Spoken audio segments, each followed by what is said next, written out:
Hello everyone, welcome to 12am coding. So this particular video will be the part 2 of our IntelliJ shortcut videos. Okay, so in this particular we will be seeing some more shortcuts. Okay, so let's begin with that. So I'll be showing you in IntelliJ, but I'll be telling the corresponding Windows shortcuts also.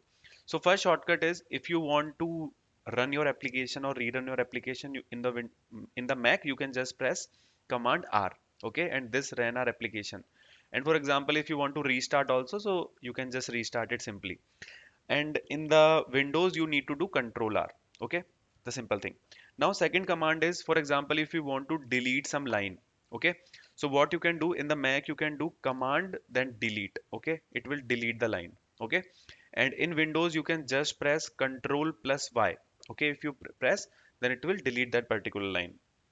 Now, third command is if you want to comment some lines, so you can in Mac you can do command forward slash. Okay, so it commented. Okay, one line if you want to comment. Then in Windows, if you want to comment, then you can do control plus forward slash. Okay, for example, if you want to comment multiple lines, then you can select that particular chunk and you can do in Mac command plus shift plus forward slash.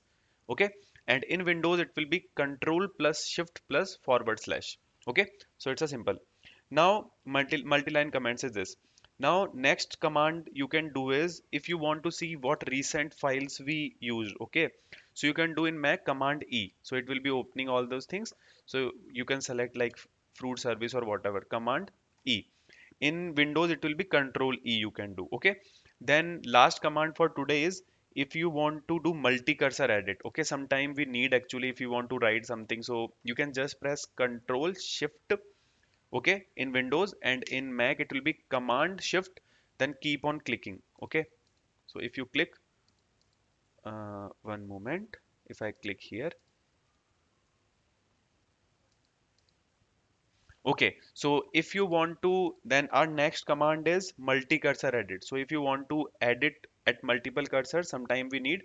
So you can do Option Shift in Mac and then keep on clicking. So just press Option and Shift, and then keep on clicking. It will do that multi-cursor for you. And in Windows, you can just do Alt plus Shift plus clicks. Okay, it will enter the multi-cursor. So if you want to write something, all the places you can write at the same time. So yes guys, that's it for this particular tutorial. And if you like the video, press the like button and share with your friends, and please subscribe the channel. Thank you. See you in the next tutorial.